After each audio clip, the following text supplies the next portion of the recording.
Okay, here's a little bit of good news. Okay, 19-year-old named I'm so bad when X's start names. Ximena Arias Cristobal has finally been released from ICE detention. She's been living here since she was 4 years old. She's been here for 15 years, and ICE detained her because in her record, she has a dismissed traffic ticket. Like a traffic ticket that she didn't even have to pay, that was dismissed by the courts. ICE picked her up and threatened to deport her, and she was finally released today. Let's just take a look. We were having a friendly chop. It was Naruto versus Saitama, and Frank was losing. Mostly because only a wild animal with a low IQ would defend Naruto, and it ended up with us having to pull Frank off. Paladin, thank you for the $5 dono. Este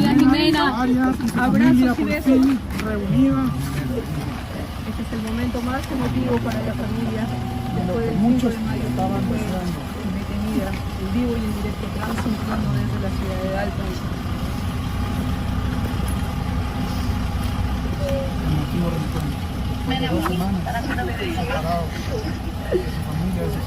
Poor baby.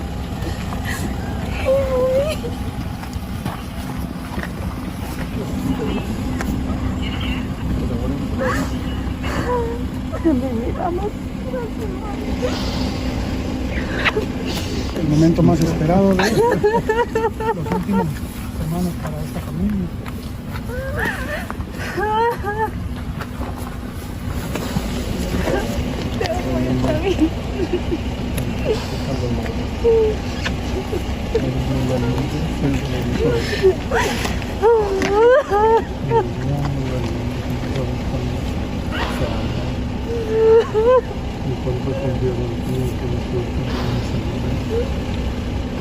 Seguro. Soy tu familia.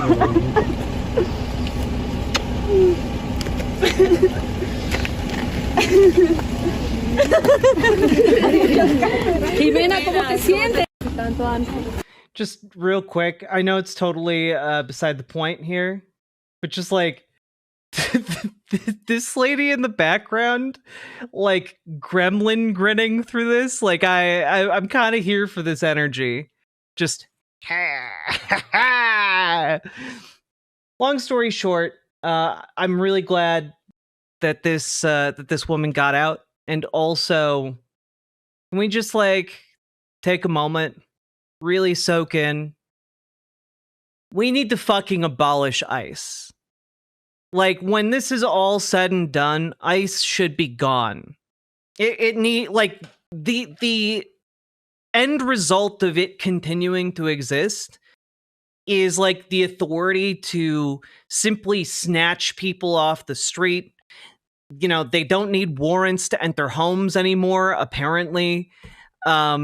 They're going after like students, they are going after tourists, they are like, a story came out today of, yeah, here it is, about this Australian woman named Nikki Surukos, from Australia, former cop, and as she was visiting her husband in the United States, she was pulled aside, and she went through multiple strip searches. They, again, did not provide her food. They, well, I mean, it's a pretty awful story all around. She was jailed overnight. She had a legal tourist visa. They detained her anyway, and it's one of like it. Again, this is a person who was here in the United States legally. She was here legally. She's married to a U.S. Army lieutenant, and here I'll throw up a picture of them real quick. You know, like maybe one of like the most stereotypical looking American couples I can imagine. you know? Like, like we're getting to like just anyone who comes here is at risk. It's getting real fucking scary. Let's just take a look here. Mrs.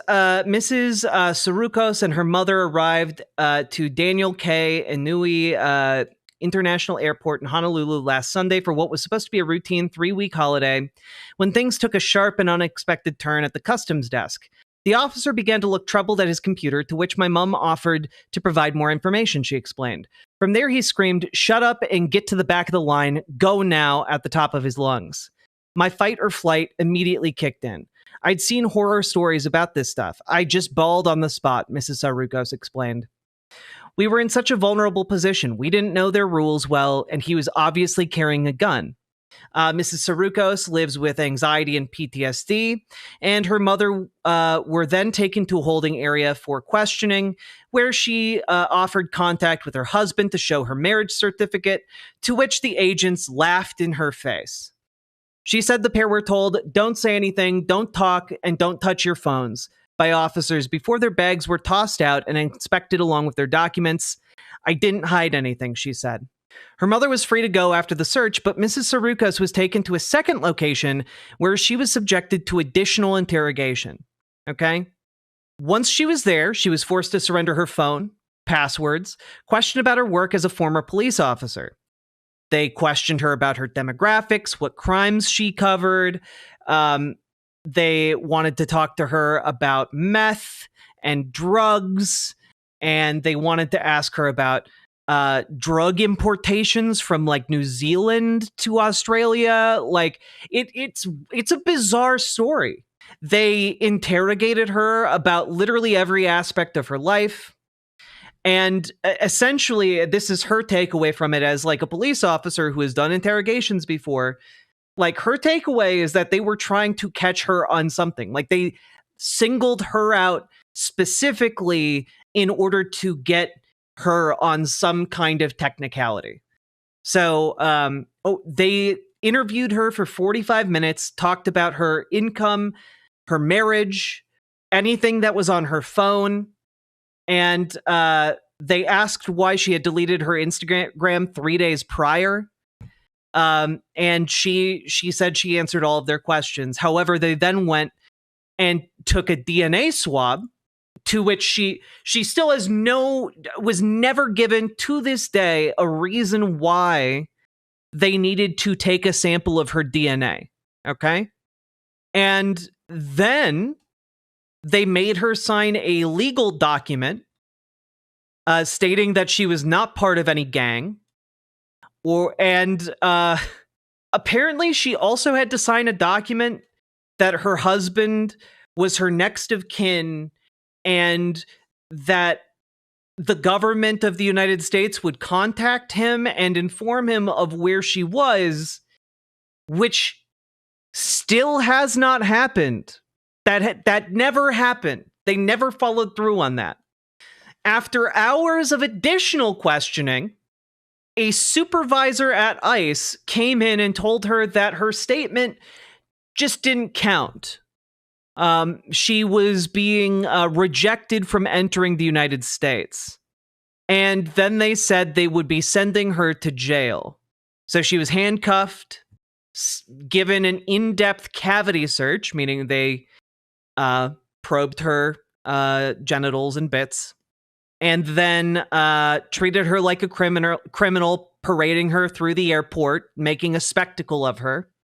While they did this, the officers doing this continuously told her that she was not under arrest, despite the fact that she was handcuffed and being taken to jail. They took her jewelry, did not secure it, and she said, "I told the officer that from my understanding, when you place someone in cuffs, it's an indication of arrest and you need to read them their rights." To which an officer replied, "It's for our safety." Now, I'm just going to pause right there and say that, like, that's not an excuse to... You're arresting somebody if you put them in cuffs. You know, like, you are taking their freedom away It's not for your safety. Also, she's like, what, like 120 pounds soaking wet? Like, she's not dangerous to you. What's the link to this article? It's apparently being much more circulated in Australian news. So here's a link to the Australian article. She also, I mean, this story is insane, guys. She asked a female officer whether she would be safe inside the prison, right? Because at this point, she knows she's going to a facility. She has no idea. She's from Australia. She's not from Honolulu. Like, she doesn't know what's going to happen. She doesn't know where she's being taken. She doesn't know what this facility is. She doesn't know what even her legal rights are in this circumstance, right? And the officer, because she's asking whether or not her person is going to be safe, whether or not she's going to be, sexually assaulted, whether or not she's going to, be like tortured, what's going to happen. And the officer's response was, I can't answer that. I've never been there. I can assume you'd be safe. Upon arriving at the prison at around 3:30 p.m., she was fingerprinted again, ordered to strip naked, squat and cough, and handed prison-issue briefs and green outerwear. When they finished with the search, there was a male officer standing outside who looked confused. He asked me why I was there, to which I told him what had happened, she said. He told me, wow, you should not be here right now. You have Trump to thank for that, though. When she asked if she would be fed, officers told her she had missed the cutoff for dinner time and would not be provided any food today, which I'm just going to point out, she arrived at this facility at 3:30 p.m. You missed the cutoff for dinner at 3:30 in the afternoon? Officers told her if she needed to shower, she would not be provided with a towel and was to use a wet paper towel to clean herself.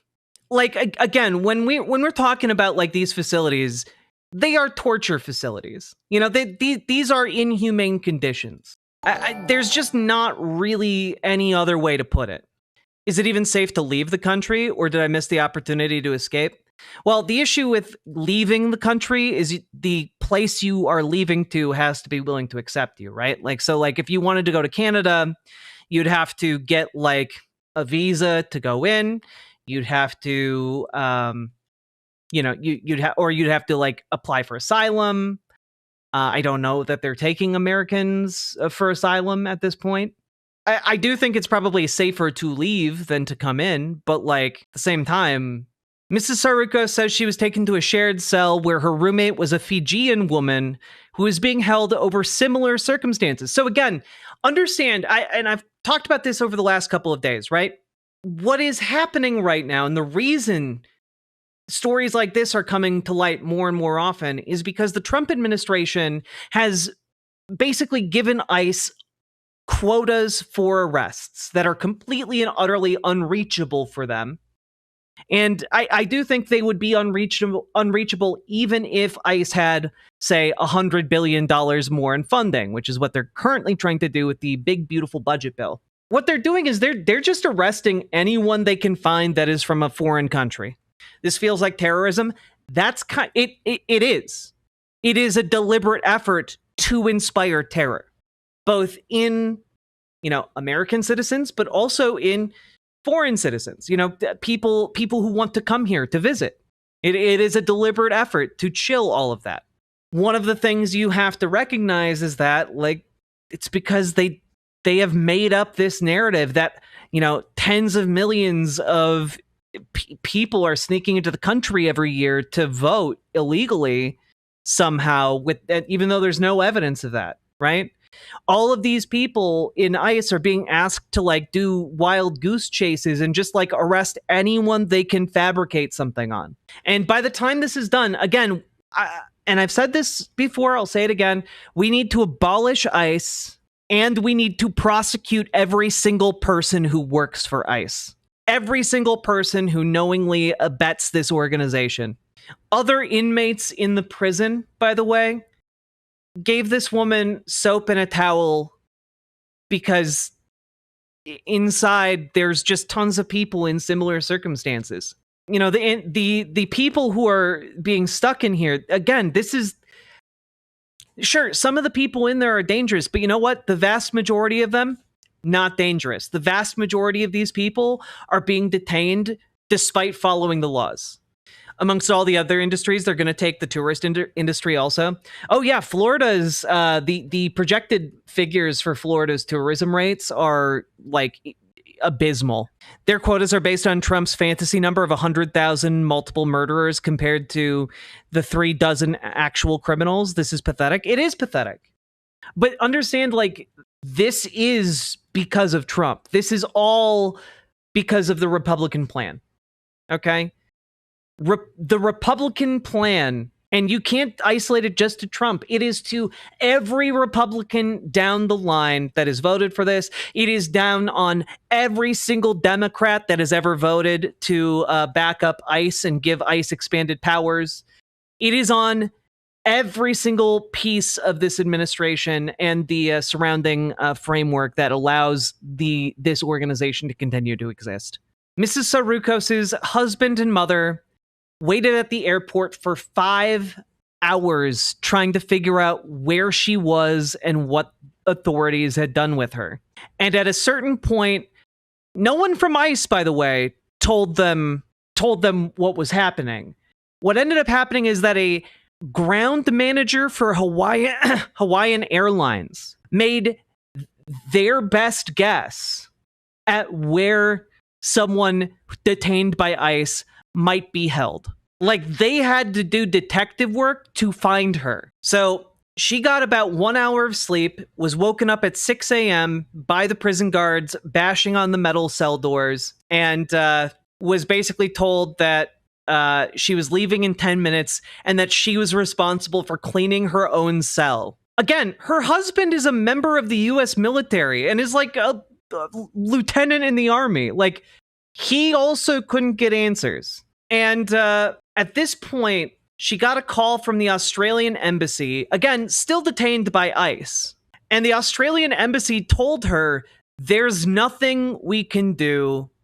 We have no power to help. Luckily, ICE was already in the process of releasing her. So she was able to tell the embassy that she was being put on a 12:15 flight back to Sydney, Australia. Following all of this, after like 24 hours of her being disappeared, ICE allowed her a 3-minute phone call with her husband, during which he broke down crying for the vast majority of it. And he just kept saying, nobody told us anything. Once in the air, she was escorted to the plane by ICE officers. Once in the air, they refused to give her her phone until they touched down in Australia, at which point it would be handed over to the Australian police and she would be detained on the plane.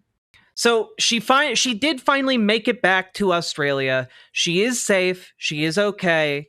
But also her husband is now planning to get a discharge from the U.S. Army. He's not doing work for the United States military anymore. He's leaving the military and going to live and work in Australia because fuck this place.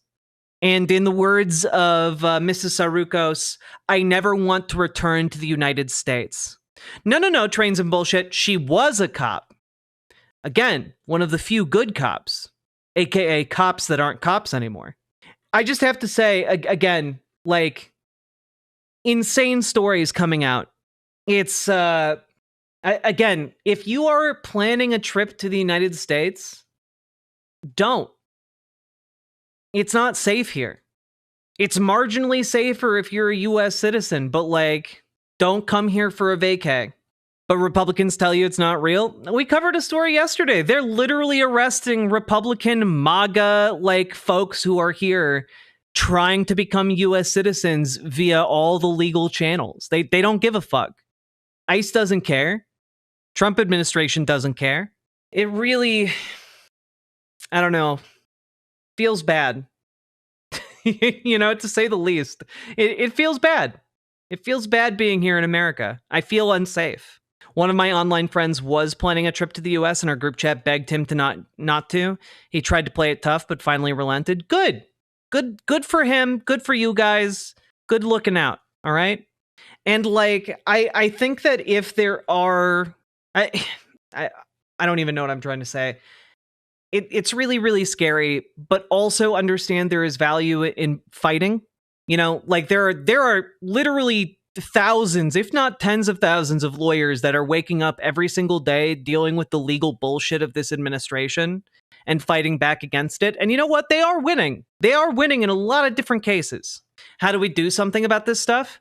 Well, one of the things you can do, and it dovetails nicely with what I've been telling you guys to do, is you can call your elected representatives, call your senators, okay? Especially call your senators, then your elected representatives, all right? Because what is in the bill that Republicans are trying to pass through the Senate right now is an additional like $150 billion in funding for ICE, okay? And if that does go into law, we're basically gonna see ICE expand into like every corner of American life. It's going to be truly dystopian stuff. All I have to say is let this spur you. If you are worried about this, don't just curl up into a ball and doomer. Get out there, call your elected representatives in the House and the Senate, fax them. Make sure not just one call, not just one fax, not just one email. Do that every single damn day until we beat this thing. How would I word this to my Republican representative? You can honestly, with your Republican representative, you can just make an appeal on the basis of freedom, on the basis of, you know, you're really concerned because you keep hearing, you keep seeing stories about people from abroad getting arrested on tourist visas. You can talk about how they're arresting students. You can talk about how like this is going to like it's making you afraid as a constituent. You know, call on them to vote against this bill on the basis of freedom alone. I think it's a fairly compelling argument. Yeah, and there are tons of elements of this bill that are very, very scary. But like honestly, we're going to keep finding out more and more aspects of this bill that are terrifying, because again, it's over 1,000 pages long. It's over 1,000 pages long, and also they're currently rewriting it in the Senate. So like it's gonna, who knows what it's gonna wind up being, but like what we need to do is make sure that we are calling every damn day about Medicaid, Medicare, about funds for ICE, about what is happening with tariffs. Just keep calling. You know, reach into that grab bag, pick something, and on the basis of just being a freedom-loving American, if you're talking to a Republican representative or senator, like, you have a fairly compelling case. I thought it was already voted on. I have tried to really be clear about this, but let me be totally clear. It has gotten through the House, but in order for a bill to become law, it has to get through the House and the Senate, and then it has to be signed by the president. So far, it's only gotten through the House.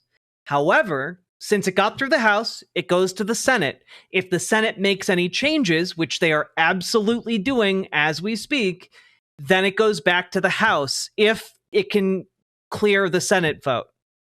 So that's why I'm saying you need to call your senators and you need to call your representatives, because if we don't stop it in the Senate, we have another shot of stopping it in the House.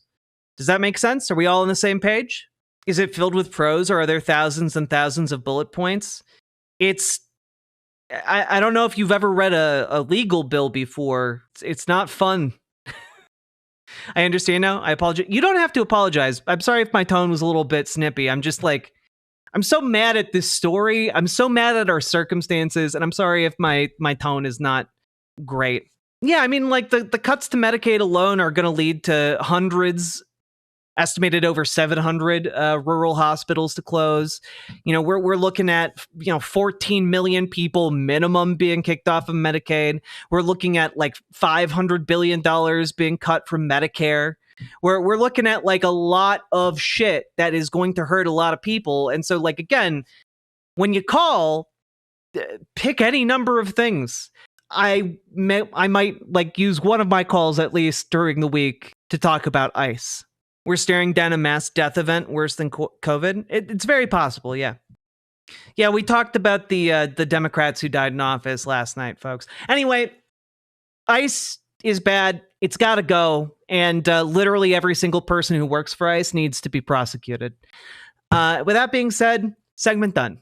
Riverboat deck is going to town. All the viewers gather round. Twitch and YouTube is where she streams. All that content is bursting the scenes. Politics, gaming, and plenty more. Her sense of fashion you'll adore. So grab your stuff and hop aboard. We're going straight to Jack's Discord. Riverboat Jack.